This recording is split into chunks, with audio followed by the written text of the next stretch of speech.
ఈ ప్రభుత్వంలో అధికారులకు కోర్టుల కన్నా కోర్టు ఆదేశాల కన్నా లెక్కలేదు. పవర్ఫుల్ వ్యక్తి కింద పనిచేస్తున్నాం, ఎవరు ఏమి చేయలేరనుకుంటున్నారు. తమను తాము చాలా గొప్పవారిగా శక్తిమంతులుగా భావిస్తున్నారు. ఏకంగా న్యాయస్థానాలతోనే ఘర్షణ పెట్టుకోవాలనుకుంటున్నారంటూ హైకోర్టు గౌరవ న్యాయమూర్తులు చాలా సీరియస్ వ్యాఖ్యలు చేశారు. శివశంకర్ చెప్పండి, ఏమిటి ఇది?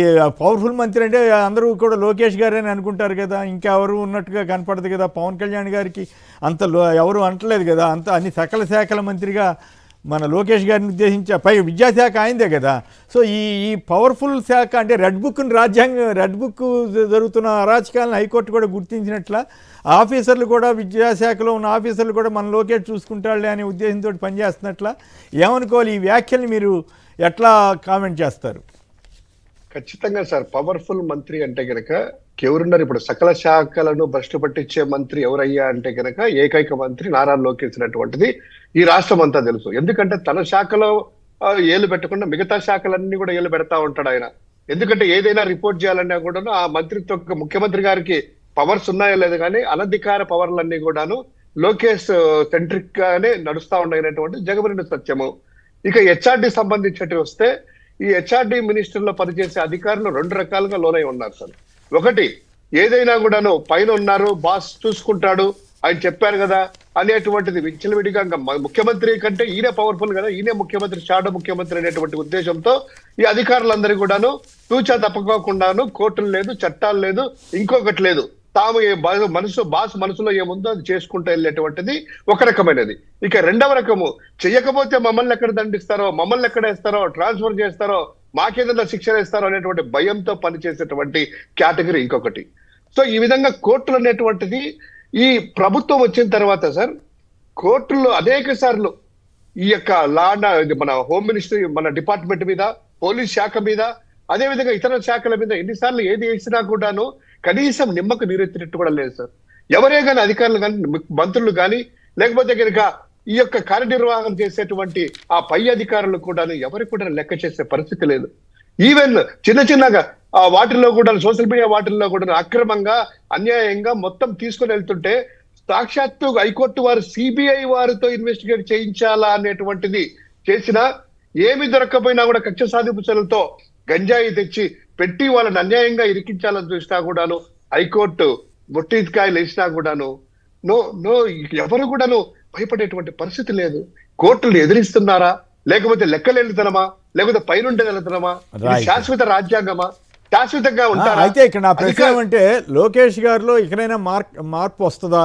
ఈ రెడ్ బుక్ గోళ మూర్ఖత్వంగా అట్లా పోకుండా, ఇప్పుడు చంద్రబాబు గారికే అప్రతిష్ట కదా, లోకేషే పవర్ఫుల్ ముఖ్యమంత్రి బాధ్యతలు నిర్వహిస్తున్నాడంటే తన తండ్రిని అవమానించినట్లు కదా. పరోక్షంగా జనంలో వెళ్తున్నటువంటి, వ్యాపిస్తున్నటువంటి దీన్ని బట్టి చివరికి రెడ్ బుక్ బాధ్యతలు అందరూ కలిసి సంఘాన్ని పెట్టుకోవాల్సిన పరిస్థితి తీసుకొస్తున్నాడు కదా. దీనివల్ల ఆయనకే నష్టం కదా. ఆయన ఏదో సీఎం అవ్వాలనుకుంటే ఇట్లాంటి హైకోర్టు చేసిన వ్యాఖ్యతోటి ఆయనకి చాలా డ్యామేజ్ అవుతుంది కదా. ఇక్కడైనా మారే అవకాశం ఉందా లోకేష్ గారు? లేదు, ఇట్లాగే ముందుకెళ్తా, నా ఇష్టం, నా రెడ్ బుక్, నా గవర్నమెంట్, మా నాన్నదేముంది, ఇంకోళ్ళదేముందని, పవన్ కళ్యాణ్ దేముందని లోపల అనుకుంటా, పైకి మాత్రం పొగుడుతా ఇట్లా నడుపుతా వెళ్తే ఆయనకే అప్రతిష్ట కదా అన్నది నా ప్రశ్న. మారాడు సార్. ఎందుకంటే రాజమండ్రిలో ఎక్కడో లాస్ట్ మంత్ అనుకుంటా ఓపెన్ చేసి 2 పేజీలు అయిపోయినాయి, 3వ పేజీ రెడ్ బుక్ రాజ్యాంగం అయిపోలేదు, ఇంకా ఉంది అనేటువంటిది ఒకటి. దీనిలో చూసాము రెడ్ బుక్ రాజ్యాంగం ఎలా విచ్చలవిడిగా తాండ పెడుతుందో.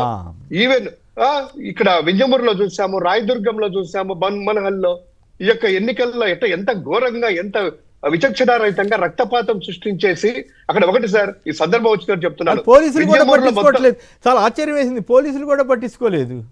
పోలీసులే సార్, పోలీసులు సాక్షాత్తు ఎమ్మెల్యే ఉన్నటువంటి కాకర్ల సురేష్ గారి వెహికల్ కొంతమంది ఎంపీటీసీలు డైరెక్ట్ లోపలికి కారు పంపిస్తారు.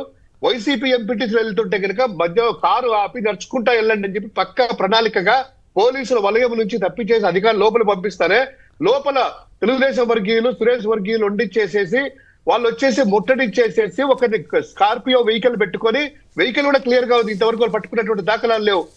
మల్లికార్జున అనే ఎంపీటీసీని దాంట్లో వేసుకుని కిడ్నాప్ చేసుకుని తీసుకెళ్తే రత్నం అనేటువంటి ఒక ఎంపీటీసీని మొత్తము గాయాల పాయలు వేసి రక్తం అంతా కూడా లాగుతా ఉంటే ఆ గాజులని బయచేసి రక్తం కారుతున్నా కూడాను అలానే లాక్కుని వెళ్ళిపోయారు. ఇంకొక మోహన్ రెడ్డి పోలీస్ కస్టడీలో మోహన్ రెడ్డి అనేటువంటి వ్యక్తిని పట్టుకెళ్లారు.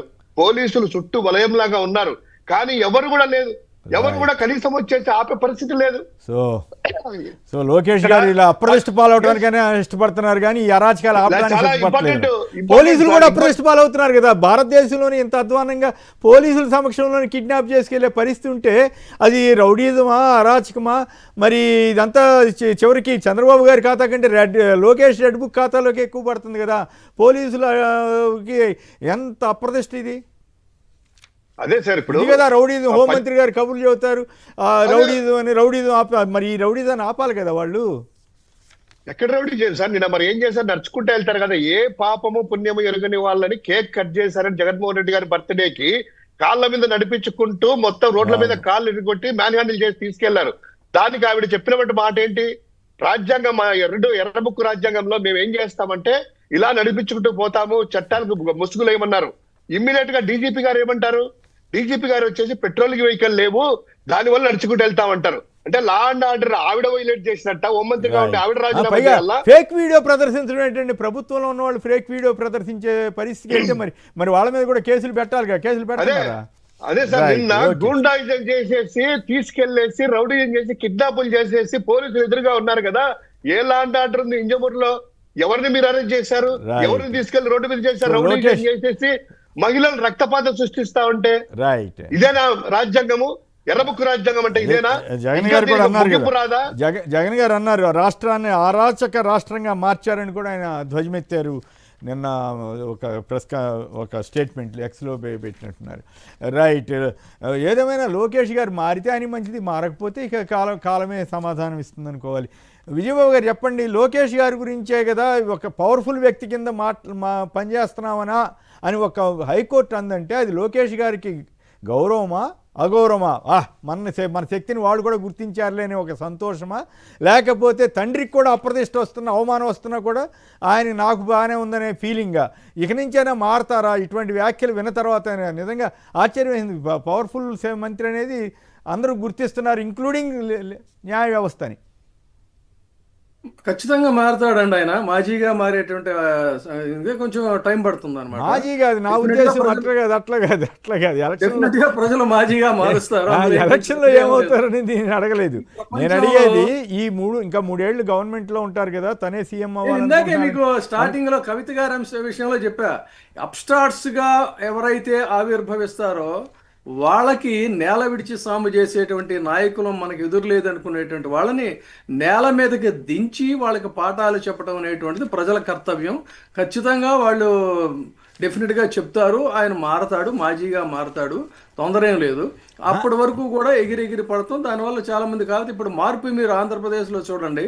మొన్నటి దాకా వీళ్ళు పరిగెత్తించారు, పోలీసులు తరిమి కొట్టారు. కానీ ఇప్పుడు ప్రజలు తిరగబడుతున్నారు. ప్రతిఘటన అనేటువంటిది ప్రారంభమైంది. మహిళల దగ్గర నుంచి కూడా ప్రతిఘటిస్తున్నారు. ఎక్కడైతే అణచివేత అనేటువంటిది ఉంటుందో అణచివేత నుంచే ఉద్యమాలు మొదలవుతాయి, అణచివేత నుంచే తిరుగుబాటు మొదలవుతుంది. ఆ తిరుగుబాటే వేదాంతం కింద మారుతుంది తప్ప మీరు చెప్పేటువంటి ప్రవచనాలు కాదు. కాబట్టి ప్రజలు ఈ రోజున తిరగబడుతున్నారు. ఎక్కడికక్కడ ఎమ్మెల్యేలని నిలదీస్తున్నారు, పోలీసుల్ని నిలదీస్తున్నారు.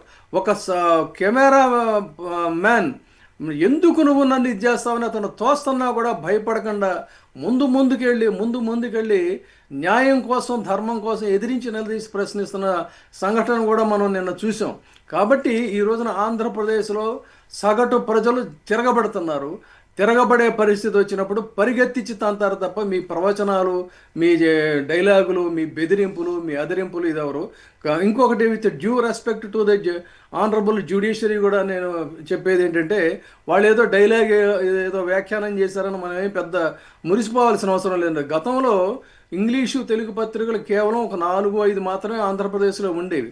చిన్న సంఘటన జరిగితే వెంటనే ఆ రోజున చాలామంది న్యాయమూర్తులు ఏంటంటే మధ్యతరగతి కుటుంబాల నుంచి సామాజిక స్వాతంత్రోద్యమ కుమారులుగా మనవాళ్ళగా ఉన్నటువంటి వాళ్ళు ఎక్కువ మంది న్యాయమూర్తులు అయ్యాడు. ఈ రోజున సిజేఐగా ఉన్నటువంటి ఆయన కానీ మొన్న రిటైర్ అయినటువంటి గవాయ్ గారు కానీ వీళ్ళ నేపథ్యాలు చూస్తే ఇటువంటి వారికి సమాజం గురించి ఒక కన్సర్న్ ఉంటుంది. ఈ ఆంధ్రప్రదేశ్ రాష్ట్రంలోనే ఇందాక సోదరుడు చెప్పినట్టు అమానుషంగా రాజ్యాంగానికి వ్యతిరేక రాజ్యాంగంలో ఎక్కడా లేదండి. నడి రోడ్ల మీద నడిపించమని చెప్పని మొన్న కూడా మనం డిస్కస్ చేసాం. వాహనాలు లేకపోవడం అనేటువంటిది అది వాళ్ళ మిస్టేక్ అవుతుంది తప్ప దానికి ఇది ఎక్స్క్యూజ్ కాదని. సో మనుషుల్ని అమానుషంగా తన్ని రోడ్ల మీద నడిపించడం, అరికాళ్ళ మీద కొట్టి బూట్ల కాళ్ళతో నలిపేయడం, సాక్షాత్తు పోలీస్ స్టేషన్స్లో చితకబాదటం ఎస్సీలని, ఇలాంటి సంఘటనలు ఆంధ్రప్రదేశ్లో వరుసగా జరుగుతూ ఉంటే కనీసం ఒక్క కేసును కూడా సుమోటోగా ఎందుకు తీసుకోలేదనేది నాకైతే ఏమాత్రం అర్థం కావడం లేదండి. కాదు ఇవాళ ఇంత తీసుకో పెద్ద మీడియా కాదు ఉంది. కాదు కాదు ఈ మాత్రం అన్న ఇట్లా అప్పుడప్పుడు కొన్ని కేసులు సిబిఐకి ఇస్తామని చెప్పడం, అట్లాగే అప్పుడప్పుడు కొన్ని కేసులు క్షమించాలి, ఇట్లా అది కాదు, వ్యాఖ్యానించడం అన్న అది మనం అదే అభినందించాలి, ఇంతవరకైనా ఎందుకు? అభినందించాలి. కాకపోతే నాకు ఒక్కటి అర్థం కాదు ఏంటంటే, తెలుగుదేశానికే లేదా ప్రభుత్వానికి అనుకూలంగా వాదించిన ఒక లాయరు జడ్జిని బెదిరిస్తే కూడా ఎవరు ఖండించకపోవడమే నాకు ఆశ్చర్యం అనిపించింది. ఏమవుతుందండి ఇప్పుడు ఒకటేంటంటే పిచ్చి పట్టినటువంటి ఒక ఇది మెల్లగా సమాజంలో బయలుదేరితే దానికి సగటు ప్రజల, విద్యార్థుల, న్యాయవాదుల, న్యాయమూర్తులు అనేది తెలియదు కదా, అది అలా ప్రవేశిస్తూనే ఉంటుంది. అందుకని దాన్ని స్టార్టింగ్లోనే దాన్ని కంట్రోల్ చేయాల్సినటువంటి బాధ్యత ఈ సమాజంలో పాలకులకు లేనప్పుడు ఖచ్చితంగా న్యాయమూర్తులకే ఉంటుంది. అది ఇక్కడ ఆంధ్రప్రదేశ్లో చాలా స్లోగా జరుగుతుందేమో అనేటువంటిది నా భావన. ఆ ఉద్దేశంతోనే చెప్తున్నా. జస్టిస్ శ్రీనివాస్ రెడ్డి గారు లాంటి వారు ఆయన ఇచ్చినటువంటి తీర్పు నిజానికి చాలా గొప్ప ఇది అయింది. అట్లాగే నిన్న ఈ వ్యాఖ్య చేసిన వాళ్ళు వేరే అనుకుంటా. నిన్న ఈ వ్యాఖ్య చేసిన వారు బొట్టు శ్రీ దేవానంద్ గారు, తర్వాత ఇంకోరెవరు హరిహరనాథ్ శర్మ గారు అటండి. సో వాళ్ళని అభినందించాలి, వాళ్ళకైతే మనం అభినందించాలి. కనీసం రెడ్ బుక్ వాళ్ళని గుర్తించారు పరోక్షంగా. నేను చెప్పినట్టుగా వారు ఇచ్చినటువంటి తీర్పులు, ఇప్పుడు నేను చెప్పినటువంటి కొన్ని పేర్లలో ఇంకా కొంతమంది కూడా ఉన్నారు. వాళ్ళు అలాంటి వాళ్ళు ఉన్నారు కాబట్టి కనీసం కొంతైనా ఈ అధోజక సహోదరులకి వాళ్ళకి న్యాయం జరుగుతున్నటువంటి పరిస్థితి. ఈ విషయాన్ని గుర్తించి చంద్రబాబు గారైనా కొడుక్కి చెప్పాలి, అయ్యా నువ్వు కొంపముంచమాక, ఇదంతా తలనొప్పి అవుతుంది, సమాజంలో అప్రతిష్ట పాలవుతున్నావు, దేశవ్యాప్తంగా అప్రతిష్ట పాలవుతున్నావు, ఆ సంగతి ఈయనైనా తెలుసుకోవాలి. కుర్రాడు ఇంకేం కుర్రాడు, నువ్వు బహుశా 30-40 ఏళ్ళు ఉన్నట్టే కదా, ఈ వయసులో అన్నా కొంచెం పద్ధతిగా, మర్యాదగా, హుందాగా ఉండటం, పెద్దల్ని గౌరవించడం, ఇట్లాంటివి తెలుసుకోవాలి. కానీ అరాచకంగా మాట్లాడితేనే రాజకీయాల్లో పెరుగుతాం అనుకుంటే పెరిగితే పెరగచ్చో కానీ దాంతోపాటు అప్రతిష్ట కూడా మూట కట్టుకుంటారు.